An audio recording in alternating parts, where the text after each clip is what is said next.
أعوذ بالله من الشيطان الرجيم. بسم الله الرحمن الرحيم.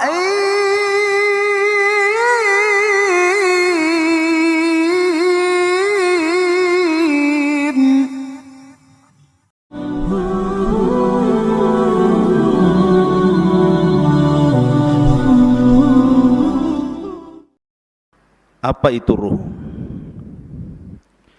Dan apa kaitan ruh dengan jasad? Bagaimana ruh bisa keluar dari jasad? Kemudian bagaimana ruh setelah kematian manusia?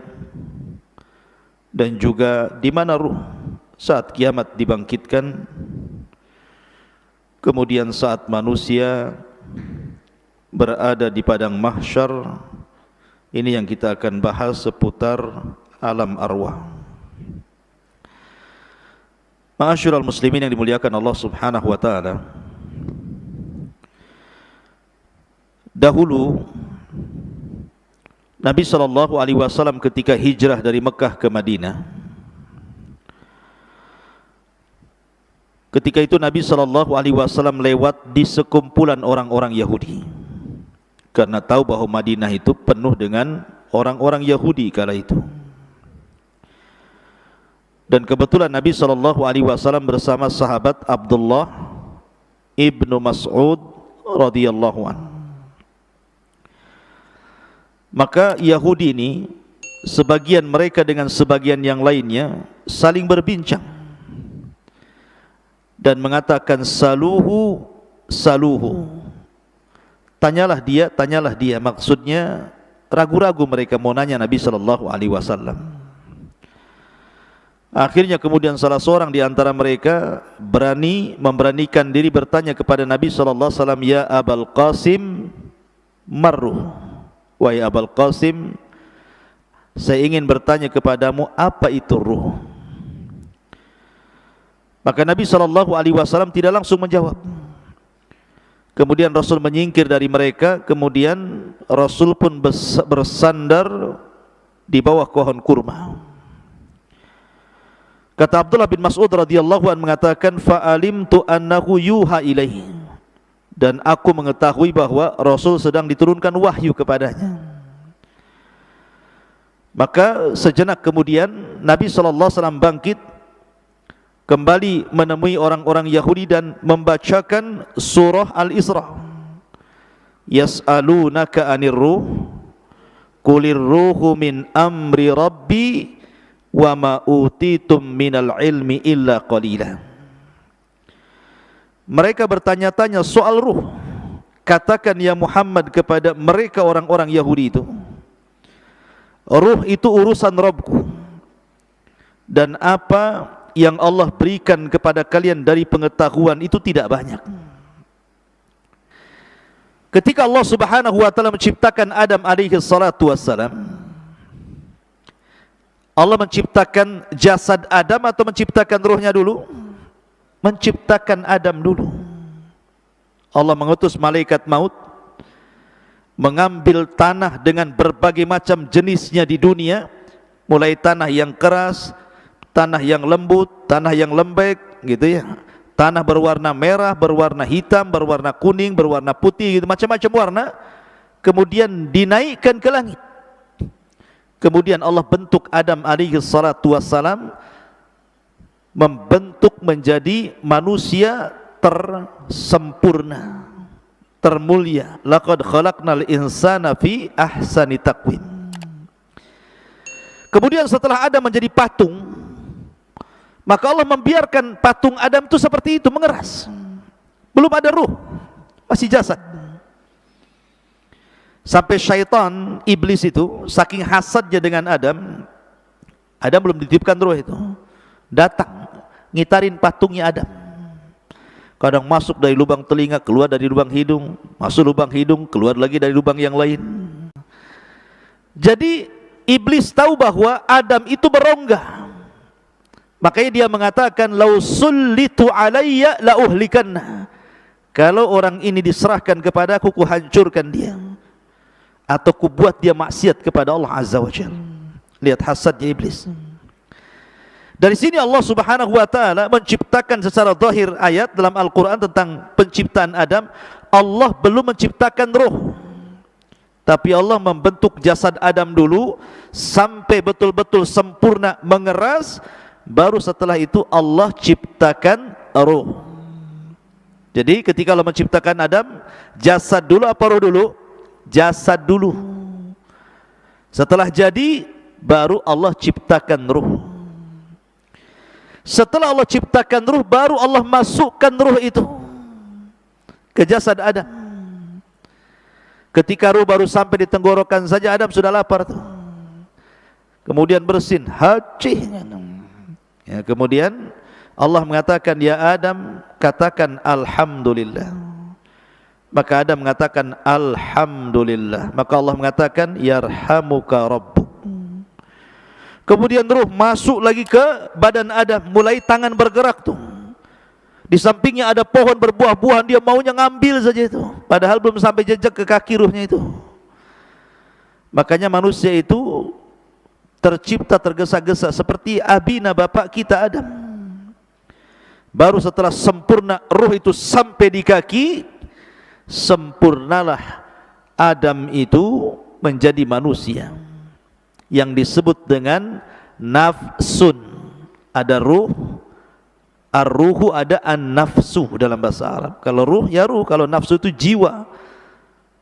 Dan jiwa itu artinya terangkainya ruh dengan jasad, dalam bahasa Arab disebut nafsun.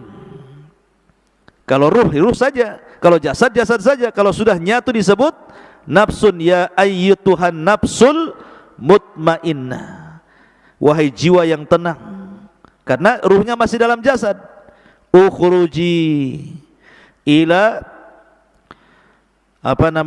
ila ridwanullah, keridhaan Allah Subhanahu wa taala. Ma'asyiral muslimin yang dimuliakan Allah, ini kalau binisbah dengan Adam, bahwa ruh itu diciptakan setelah Adam diciptakan. Adam dulu diciptakan, baru ruhnya diciptakan. Tetapi kalau kita selain Adam alaihi salatu wassalam, dibalik, ruhnya dulu diciptakan, baru kita diciptakan. Ya. Karena dalam hadis Bukhari, ketika Nabi sallallahu alaihi wasallam bersabda tentang cerita penciptaan manusia, di mana Allah Subhanahu wa taala ketika menciptakan manusia itu, pertama 40 hari segumpal air mani. Kemudian 40 hari kedua segumpal darah. Kemudian 40 hari ketiga menjadi segumpal daging, berbentuklah dia manusia. Kalau dihitung berarti 4 bulan. 30, 30, 30 kan, 40, 40, 40. 1 bulan kan 30 hari. Berarti 40 segumpal mani, 40 segumpal darah, 40 segumpal daging. Berarti pas 4 bulan usia janin itu sudah membentuk manusia. Dari sini Allah mengutus malaikat yang memang menghantarkan ruh. Kemudian dimasukkan ruh itu, kemudian dicatat rizkinya, dicatat amalannya, dicatat celakanya, dicatat kebahagiaannya, semua dicatat di situ. Maka dari sini kata para ulama, kalau Adam alaihi salatu wasallam diciptakan dulu jasadnya, baru kemudian ruhnya setelahnya diciptakan. Tapi kalau kita diciptakan dulu ruhnya, baru diciptakan jasadnya.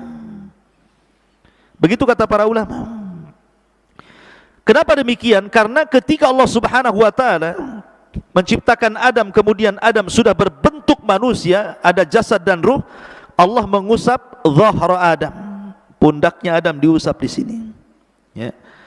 Lah ketika Allah Subhanahu wa taala mengusap pundaknya Adam, apa yang terjadi?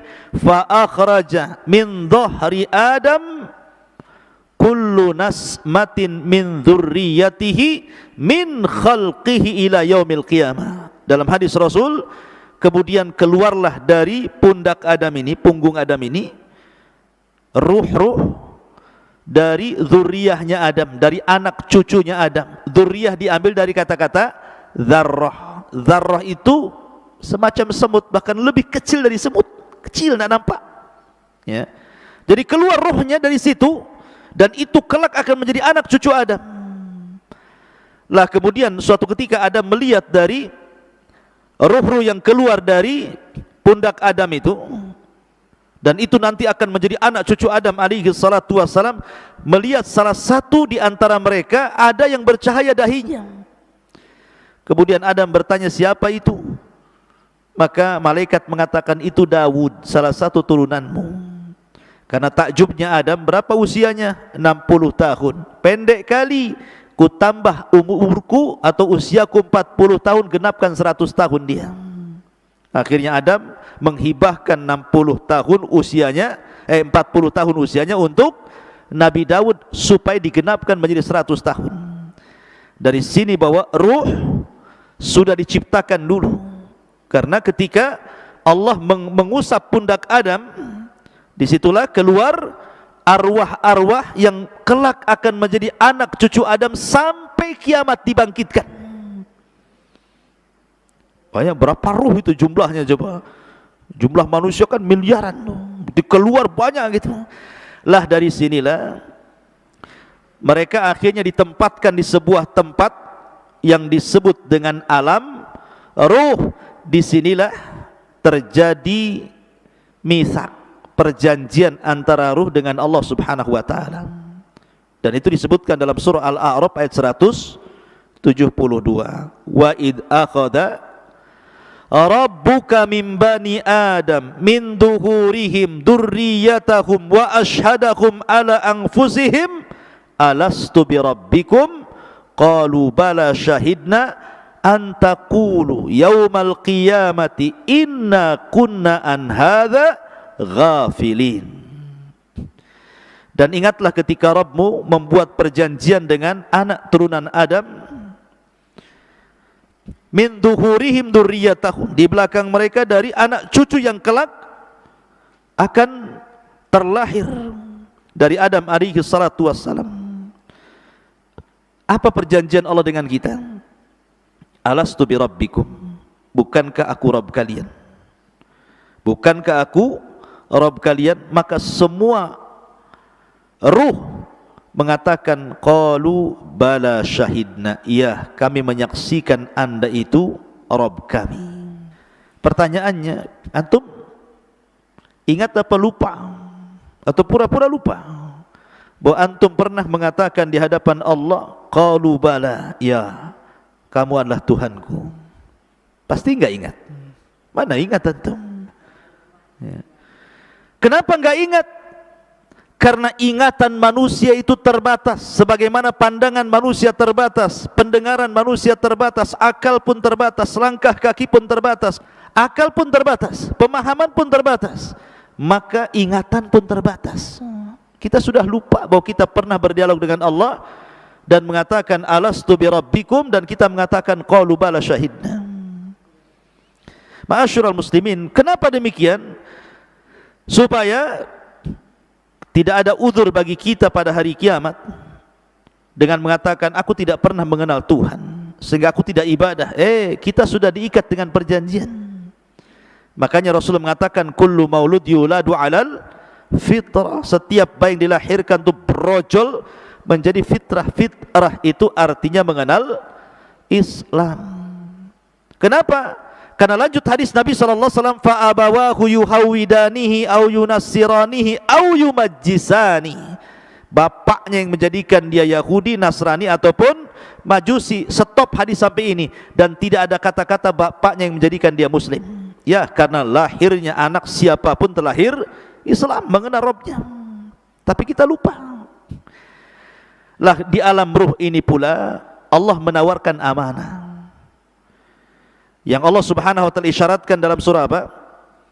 Inna aradnal amanata 'alas samawati wal ardi wal jibal fa abaina an yahmilnaha wa ashfaqna minha wa hamalahal insan innahu kana zaluman jahula. Sesungguhnya kami telah menawarkan amanah. Kapan amanah ditawarkan? Ketika di alam ruh. Allah menawarkan amanah ini. Pertama, ditawarkan ke langit, ditawarkan ke bumi, ditawarkan ke gunung-gunung, semua menolak amanah itu. Kemudian Allah menawarkan amanah di alam ruh kepada ruh-ruh turunan Adam itu. Tiba-tiba kemudian manusia pun siap memikul amanah itu. Makanya Allah mengatakan sungguh manusia itu amat sangat zalim dan amat sangat bodoh. Gunung saja menolak, langit saja menolak, bumi saja menolak, manusia pula yang lemah menerimanya. Walaupun penafsiran amanah dalam ayat ini berbagai macam ya. Apa yang dimaksud amanah yang Allah tawarkan kepada kita di alam ruh itu? Ada yang mengatakan amanah di sini artinya at-ta'atu wal faraid, ketaatan dan melaksanakan kewajiban. Ada yang mengatakan amanah di sini artinya seperti pendapat Abdullah ibn Mas'ud, artinya salat, zakat, puasa, haji. Kemudian membenarkan hadis jujur dalam berkata, kemudian membayar hutang, adil dalam timbangan, kemudian juga amanah ketika dititipkan sesuatu barang kepadanya. Ada juga yang mengatakan bahwa amanah di sini artinya al-farju, kemaluan. Bahwa kita diberikan kemaluan sehingga harus amanah, jangan digunakan untuk berzina tetapi dihalalkan dengan cara menikah. Ada juga yang mengatakan amanah di sini artinya as-saum, puasa, wal ghuslu minal janabah, mandi setelah junub. Ada juga yang mengatakan amanah di sini artinya amanah, orang itu amanah, tidak khianat gitu ya. Intinya bahwa banyak penafsiran amanah, tapi yang jelas dialog ini sebagian para ulama mengatakan terjadi kapan? Di alam ruh. Dialog ini terjadi di alam ruh. Ma'asyiral muslimin yang dimuliakan Allah Azza wa Jalla. Taib. Setelah kita tahu sedikit tentang alam ruh, lalu ruh ini kapan keluar? Kan pertama ruh menyatu dengan jasad, kemudian kita dilahirkan ke dunia menjadi jiwa yang menyatunya ruh dengan jasad. Maka suatu ketika ruh ini akan keluar saat kematian. Bagaimana ruh keluar dari jasad kita, ikhwan? Ada hadis Bara' bin Azib radhiyallahu an. Jadi Bara' bin Azib ini bercerita suatu ketika kami, kata Bara' bin Azib, keluar bersama Rasul hendak mengebumikan salah seorang jenazah. Ketika sampai di kuburan, orang yang gali kuburan itu belum selesai. Orang yang gali kuburan itu belum selesai. Lah karena belum selesai orang yang menggali kuburan itu, Nabi SAW memberikan nasihat kepada sahabat yang ada di sekitar kuburan itu. Kemudian Nabi SAW menceritakan tentang kematian seorang mukmin dan kematian seorang kafir. Coba perhatikan bagaimana ruh keluar dari jasadnya seorang mukmin dan bagaimana ruh keluar dari jasadnya orang kafir. Kata Nabi SAW, innal abdal mu'min idza kana fi inqita'in minad dunya wa ikbalin minal akhirah, apabila hamba mukmin ini hendak terputus dari dunia dan menghadap akhirat, nazala ilaihi malaikatun minas sama bidul wujuh, maka akan turun malaikat dari langit, wajahnya sangat putih, ka'anna wujuhahumus syamsu, seperti wajahnya malaikat ini seperti matahari. Ma'ahum kafanun min akfanil jannah wa hanutun min hanutil jannah, malaikat yang turun dari langit yang memiliki wajah yang sangat terang putih itu membawa kain kafan dari sorga dan wewangian dari sorga. Kata para ulama, ketika nanti antum mendekati ajal, malaikat yang turun kepada antum itu ada 4. Satu disebut malakul maut, malaikat kematian. Yang 3 disebut rusulul maut. Rusulul maut, tawaffathu rusuluna. Ada 3 utusan Allah, malaikat yang mendampingi malakul maut. Yang pertama membawa kain kafan, yang kedua membawa hanut, dan yang ketiga membisikkan di telinganya kalau dia seorang mukmin kabar gembira. Adapun malakul maut hanya mencabut nyawa saja, kemudian diserahkan kepada 3 malaikat itu. Ulama mengatakan dalam hadis ini ruhnya seorang mukmin itu ketika dicabut itu dimulai dari jari-jari jemari, dari ujung-ujung jari ini, ujung jari kaki dan tangan. Jadi kalau ruhnya di sini dia mulai berjalan, begitu juga dari kaki, mulai ke atas, ya, sampai di tenggorokan, berkumpul di tenggorokan ruhnya. Apa yang terjadi? Kalla idza balagatit taraq wa qila man raq. Apabila ruh sudah sampai di tenggorokan di sini, kata Allah, man raq, siapa yang bisa meruqyah dia? Siapa yang bisa menyembuhkan sehingga mengembalikan ruhnya ke dalam jasadnya? Enggak ada. Lah ruh itu ketika dicabut, dari mana keluarnya? Dari mulut. Ruh itu keluar dari mulut kita. Kemudian ketika dia keluar, mata ini memandang ruh itu keluar. Makanya Rasul mengatakan, apabila ruh dicabut, tabi'ahul basar, pandangan kita mengikutinya. Makanya setiap orang yang mati pasti melotot matanya. Makanya antum kalau melihat orang mati melotot, cepat antum tutup, takut menakutkan orang. Kata Nabi SAW, ruhnya mukmin itu apabila keluar seperti tetesan air yang terakhir keluar dari mulut teko. Min famis siqa, kata Rasul. Kalau saya boleh analogikan, ikhwan, kalau antum punya teko, isinya banyak airnya, kemudian antum tuangkan, tentu air yang pertama keluar itu deras sekali, karena masih penuh masalah tekonya. Kalau dituangkan tuh pasti deras dia, kayak model pancuran kan gitu ya.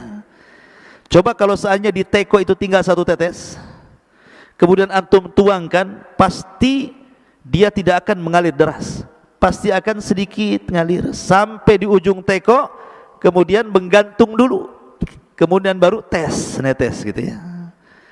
Artinya bahwa ruhnya seorang mukmin itu keluar seperti tetesan terakhir dari mulut teko, pelan tapi pasti, pelan, kemudian keluar dari mulutnya. Ketika itu malaikat yang menghibur jasadnya seorang mukmin ini mengatakan, ya ayyatuhar ruhul, ya ayyatuhan nafsul mutmainnah, irji ila rabbiki radiyatan mardiyah. Wahai jiwa yang tenang, keluarlah pelan-pelan menuju keridhaan Allah Subhanahu wa ta'ala. Maka ketika betul-betul keluar, maka ruh itu kemudian naik ke langit. Sudah terpisah alamnya, dia kembali keluar dari jasad. Lah ruh ini langsung ketika sudah ditangkap oleh malaikat maut, sudah dikeluarkan, maka diserahkan kepada malaikat yang membawa kain kafan dan hanut dari sorga. Langsung di kain kafani, kemudian dibaluri minyak wangi, kemudian diangkat ke langit. Kemudian langit pertama, dia mengetuk pintu. Kata penjaga langit pertama, siapa? Fulan bin Fulan. Siapa yang dibawa? Ruhnya Fulan ibn Fulan. Karena dia ruhnya orang baik, maka malaikat yang ada di langit semuanya memujinya. Kemudian dibukalah pintu langit pertama, kedua, ketiga, keempat, kelima, ketujuh. Dia melintasi langit yang ketujuh. Kemudian diberjumpakan dengan Allah Subhanahu wa ta'ala, dan Allah katakan kepada ruh orang mukmin ini, letakkan catatannya fil illiyin, tapi kembalikan ruhnya ke dalam jasadnya. Maka catatannya naik sampai di tempat yang paling tinggi di sorga, kemudian ruhnya dikembalikan ke bumi. Ketika ruhnya dikembalikan ke bumi, ada yang mengatakan batas ruh naik ke langit itu sebatas ketika dia mulai dimandikan, mulai dikafankan, kemudian dikuburkan, ruh itu kembali ke dalam kuburan. Kemudian Allah satukan kembali ruh itu dengan jasad di alam kubur itu. Ketika itu dia baru sadar, karena terjadi himpitan, dhaghtah alam kubur. Jadi alam kubur menyempit, kuburan itu menyempit, sehingga kalau dia jasadnya orang kafir bisa remuk itu badan dan tulang-tulang itu. Tetapi himpitan bumi, ketika orang dimasukkan ke dalam kuburan itu, kalau dia seorang mukmin, seperti dipeluk oleh ibunya. Kalau ada bayi dipeluk sama ibunya rapat-rapat gitu, seperti itu rasanya. Karena kita diciptakan dari tanah, kembali ke tanah, maka seolah-olah tanah itu bagi ibu kita. Tapi ingat, kalau jasadnya orang kafir, maka diremukkan dengan tanah semua tulang-tulangnya. Ma'asyiral muslimin, inilah yang dikatakan Rasul, seandainya ada yang selamat dari himpitan kuburan, maka tentu yang selamat adalah bayi ini. Tapi bayi ini pun tidak akan selamat dari himpitan kuburan. Dalam riwayat, kalaulah ada yang selamat dari himpitan kuburan, tentu yang selamat adalah Sa'd bin Mu'adz, karena saat kematiannya arsy Allah berguncang. Tapi Sa'd bin Mu'adz pun tidak selamat dari himpitan kubur. Lah, setelah itu baru datang dua malaikat yang disebut dengan Munkar dan Nakir. Lah, Munkar dan Nakir ini membawa fitnah yang disebut dengan fitnah kubur. Kemudian dia mengatakan, man rabbuk, siapa Rabbmu? Kemudian juga setelah ditanya siapa Rabbmu, kemudian wa man nabiyuk, siapa nabimu? Atau ma taqulu bihadzal rajul, apa yang kau katakan terhadap orang ini, maksudnya Nabi sallallahu alaihi wasallam. Kemudian wa madinuk, apa agamamu? Karena dia seorang yang beriman, tentu gambarannya seperti yang di dalam Al-Quran, yuthabbitullahu alladhina amanu bil qawli tsabit fil hayatid dunya wal akhirah. Akan mantap jawabannya. Dia mengatakan Rabbi Allah, Rabbku Allah. Ketika ditanya bagaimana pendapatmu tentang orang ini, maksudnya Rasul sallallahu alaihi wasallam, dia mengatakan huwan nabi, dia nabiku Muhammad sallallahu alaihi wasallam. Ketika ditanya wa madinuk, apa agamamu, maka dia dengan terangnya mengatakan diniyal Islam, agamaku Islam. Dia berhasil menjawab. Apabila berhasil menjawab yang terjadi, maka Allah berfirman, an sadaqa abdi, hambaku telah benar. Hambaku telah benar. Karena telah benar, bukakan pintu sorga. Bayangkan, dari kuburan dibuka pintu sorga, langsung ke sorga. Hembuskan angin dari sorga ke kuburannya. Bawa pakaian dari sorga, bawa makanan dari sorga, bawa minuman dari sorga. Bentangkan kuburannya seluas maddal basar, seluas-luasnya sampai tidak terkira. Kemudian didatangkan angin dari sorga, makanan dari sorga, pakaian dari sorga, minuman dari sorga. Kemudian dia pun masuk ke alam yang disebut dengan nikmat kubur. Ketika itu datang seseorang yang tampan, kalau perempuan yang cantik gitu kan, tiba-tiba mendekati orang ini. Kenalan, siapa namamu? Apa pekerjaanmu? Ngobrol. Layaknya kita di dunia ketemu orang ngobrol. Karena saking asiknya ngobrol, ikhwan, tidak sadar kalau seandainya bumi sudah mau dikiamatkan. Sehingga ketika betul-betul bumi ini sudah mendekati hari kiamat, Israfil sudah siap meniup sangkakalanya, barulah kemudian dia bertanya, kamu ini siapa? Kok kamu baik sekali mau menemani aku di dalam kuburan ini? Maka orang ini mengatakan, ana amalukas saleh, sayalah amal solehmu, sayalah puasamu, sayalah salatmu, sayalah zikirmu, sayalah silaturahimmu, sayalah birrul walidainmu, sayalah seluruh amal solehmu. Allah jelma menjadi manusia sehingga menjadi teman kita dalam kuburan. Jadi ikhwatu fillah muliakan Allah azza wajal, tetapi ruhnya seorang kafir, lihat bagaimana hadisnya. Adapun ruh seorang kafir, ketika idza kana fi inqita'in minad dunya wa iqbalin minal akhirah, nazala ilaihi minas sama'i malaikatun ghiladun shidadun sudul wujuh ma'ahu almasuhu minan nar. Subhanallah.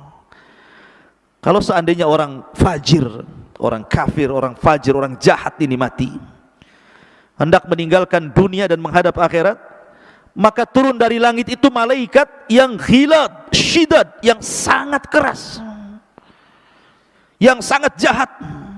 Sudul wujuh, wajahnya hitam, kelam, gosong, dan membawa kain kafan dari neraka yang sangat busuk baunya.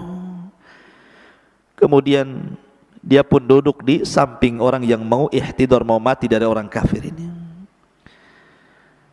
Maka malaikat yang jelek rupanya ini langsung meneriakkan di telinganya, ya ayyatuhan nafsul khabithah ukhruji ila sakhatim minallahi wa ghadabih.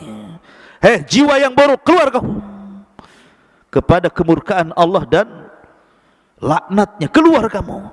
Coba kalau saya buat analogi, antum ada di rumah, tiba-tiba di luar rumah ada yang berteriak, keluar, keluar Noval, mau nggak uang 1 miliar?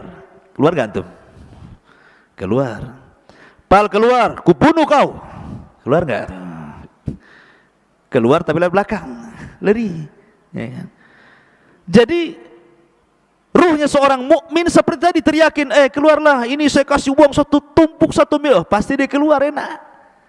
Tapi kalau kemudian ditakut-takuti, dia nggak mau kan keluar, maka ruhnya orang kafir kan ditakut-takuti dan mengatakan, ukhruji ya ayyatuhan nafsul khabitha ukhruji ila saghati minallahi wa ghadabi. Dia kan ditakut-takuti malaikat ini. Maka orang ini tidak mau keluar ruhnya, maka dicabut paksa. Kata Nabi SAW seperti apa? Seperti pisau yang bengkok, kayak cerulit. Kemudian dimasukkan ke kambing wol. Antum tahu kambing wol itu kan bisa 1 jengkal tuh, ininya bulunya kan, kambing wol itu besar. Jadi ketika rambut kambing ini banyak, dimasukkan pisau yang berbengkok gini ya, safud dalam hadis itu. Kemudian setelah nempel begini, disiram rambutnya, langsung gini. Jadi susah jadinya pisaunya ini. Kira-kira kalau seandainya pisau yang dimasukkan ke bulu wol kemudian disiram, kemudian dipaksa begini, apa enggak rontok semua bulunya tuh? Lah Rasul mempermisalkan ruhnya orang kafir ketika dicabut itu seperti itu. Seperti senjata yang bengkok dimasukkan di bulu kambing wol, kemudian disiram, kemudian dipaksa, rontok semua bulunya, rontok semua persendiannya, sakit yang luar biasa. Tapi tetap dia harus keluar. Ketika dia keluar, diserahkan kepada malaikat yang membukain kafan dari neraka yang sangat busuk itu. Dia pun tidak tahan di situ, ruhnya itu diangkat ke langit. Malaikat semua tersakiti dengan ruh ini karena baunya. Ini ruh siapa? Bau busuk sekali. Semua menyingkir malaikat itu, tidak ada yang mau mendekat. Ketika kemudian penjaga langit pertama diketuk supaya ruh ini naik ke langit, nggak mau dibukakan sama sekali, nggak mau dibukakan. Dari sini Allah Subhanahu wa taala berfirman dalam Al-Qur'an, la tufattahu lahu abwabus sama wa la yadkhulunal jannah hatta yalijal jamalu fi sammil khiyat. Ketika ruhnya orang kafir naik ke langit pertama, la tufattahu lahu abwabus sama. Allah atau malaikat tidak ada satupun yang membuka pintu-pintu langit. Bahkan dia akan masuk neraka. La tufattahu lahum abwabus sama wa la yadkhulunal jannah, dan dia tidak akan masuk surga orang kafir itu hatta yalijal jamalu fis samil khiyat, sampai ada cerita unta masuk ke liang jarum. Kata Allah, liang jarum seberapa? Jarum liangnya kecil, unta besar. Gimana masuk ke liang jarum? Gimana caranya? Dijadikan benang dulu untanya baru bisa masuk. Artinya bahwa mustahil ada unta masuk ke liang jarum, kecuali kalau jarumnya gede gitu ya, lubangnya seperti pintu itu. Mana ada jarum ya. Jarumnya kecil, jarum itu artinya mustahil orang kafir masuk surga. Lah ketika tidak dibukakan pintu langit, akhirnya oleh malaikat yang sudah capek-capek bawa ke atas, dilempar ruh itu. Bayangkan, dilempar ruh itu sehingga ruh itu jatuh dari ketinggian itu. Kemudian ketika bersatu dengan jasadnya seperti antum, jatuh dari atas, gimana rasanya tuh?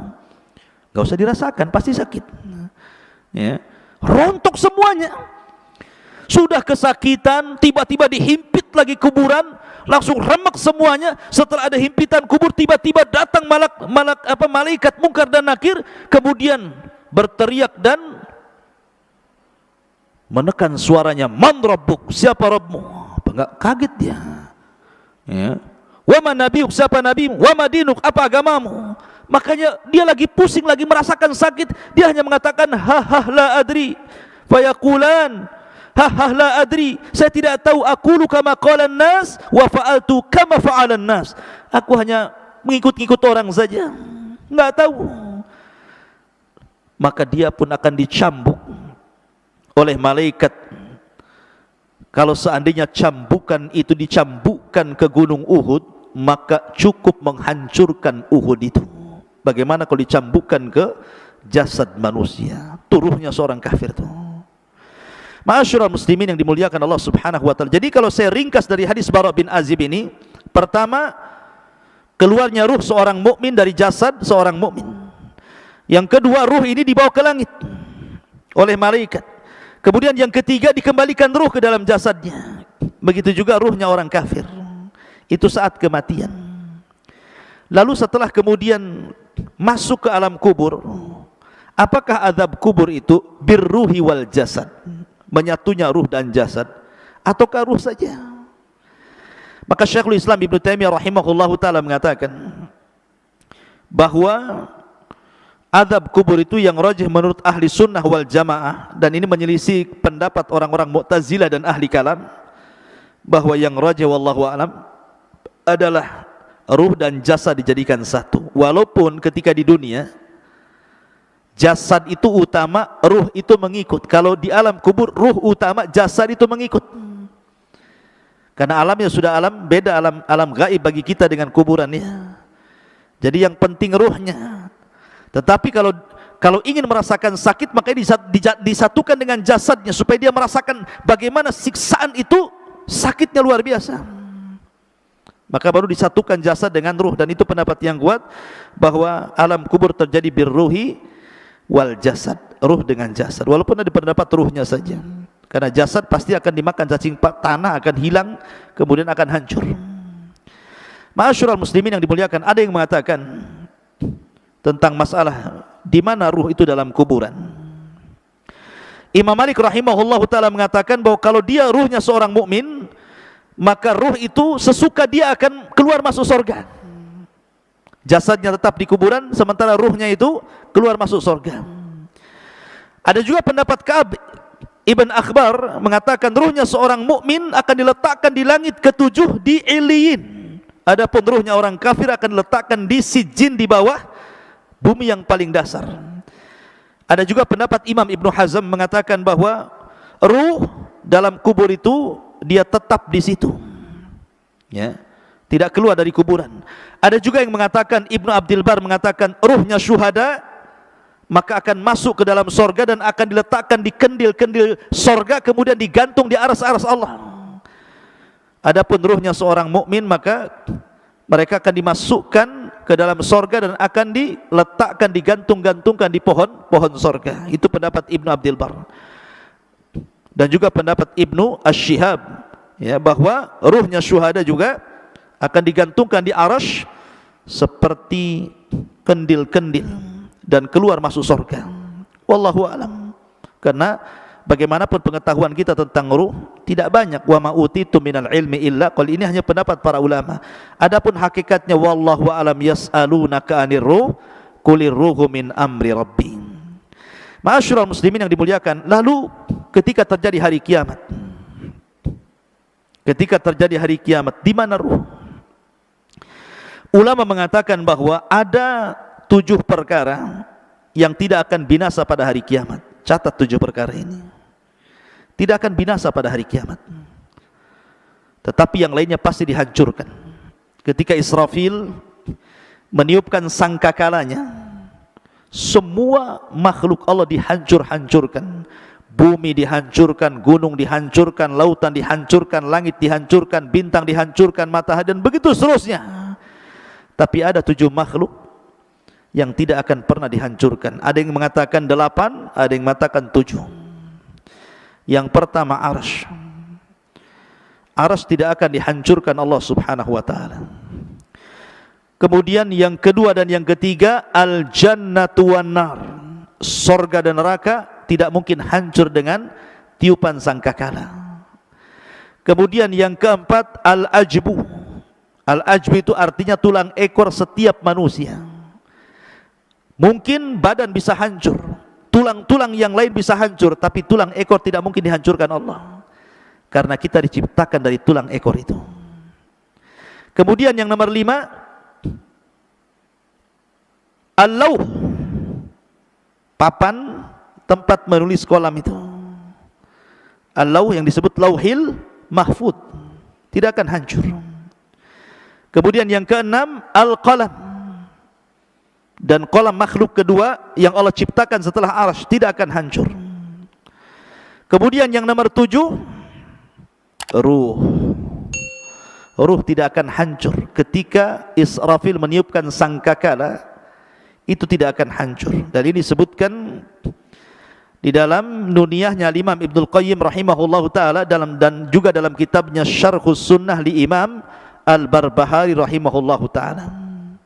Dan juga kitab-kitab yang lain yang menunjukkan 7 perkara tidak akan dihancurkan saat alam dihancurkan, salah satunya ruh. Lalu ruh di mana ketika terjadi kiamat?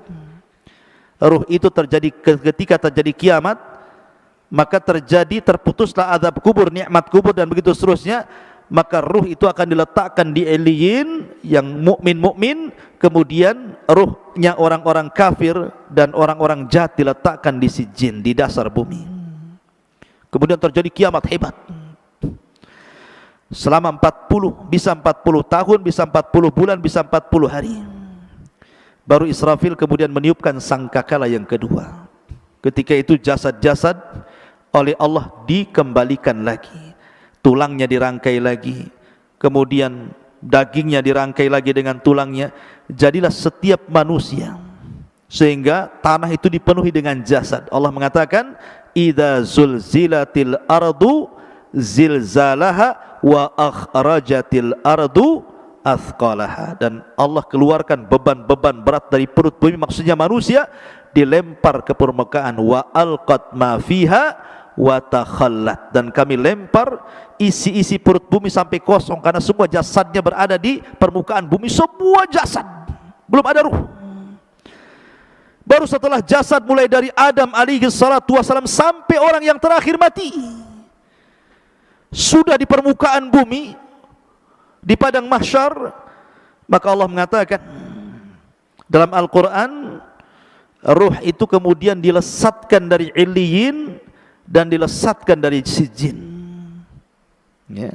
Wa idza nufusu zuwizat, dan ketika nufus, jiwa-jiwa itu disatukan. Jadi ruh dari Eliyin melesat, kemudian ruh dari Sijjin melesat, dan anehnya tidak tertukar ruh dengan jasad itu. Bukan berarti kemudian ruhnya Naufal tertukar dengan ruhnya siapa gitu, enak kali, ya. Jadi tidak tertukar, artinya bahwa ruh itu akan kembali ke jasadnya sesuai ketika di dunia jasadnya. Dan yang pertama kali adalah ruhnya Muhammadun sallallahu alaihi wasallam. Makanya dia orang yang pertama kali siuman sebelum manusia siuman.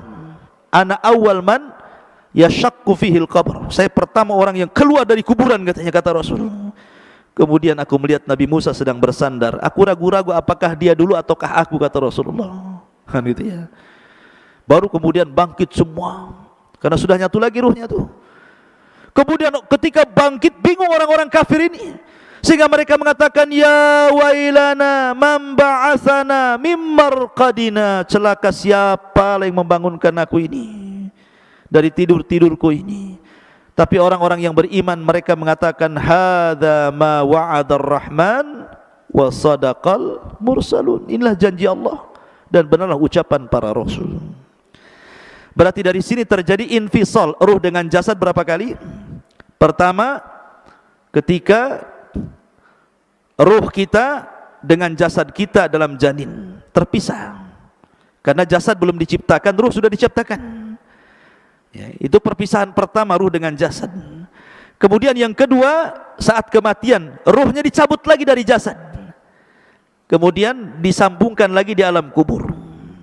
Kemudian setelah terjadi kiamat, dipisahkan lagi ruhnya, diletakkan di Eliyin, kemudian di padang mahsyar disatukan lagi, dan tidak akan pernah dikeluarkan lagi setelah itu, baik yang masuk ke dalam sorga ataupun yang masuk ke neraka. tetapi yang ada kelak badan kita akan dibesarkan. Kata para ulama, kapan? Ketika membaca catatan amal. Kalau itu amalan baik, dibaca maka bercahayalah wajahnya, mengembang badannya. Dibaca lagi catatan kebaikannya, makin bercahaya, makin mengembang, makin bercahaya, makin mengembang, sehingga tanpa sadar badan itu besar, sehingga tingginya 30 meter 60 hasta, lebarnya 7 hasta 3,5 meter, dan bentuk mereka semua sama, kasurati abikum Adam, seperti gambaran bapak kalian Adam alaihi salatu wassalam. Tuluhu sittuna dira'ah, panjangnya tingginya 60 hasta atau 30 meter. Barulah disitulah mereka menitis titian siratal mustaqim, wallahu alam, sampai akhirnya yang berhasil masuk surga itu karena amalan dan ketaatannya, yang tidak berhasil karena perbuatan maksiat dan dosanya. Wallahu alam bisawab. Inilah diantara alam arwah. Subhanakallah bihamdika asyhadu an la ilaha illa anta astaghfiruka wa atubu ilaik. Allahu ta'ala. Assalamualaikum warahmatullahi wabarakatuh.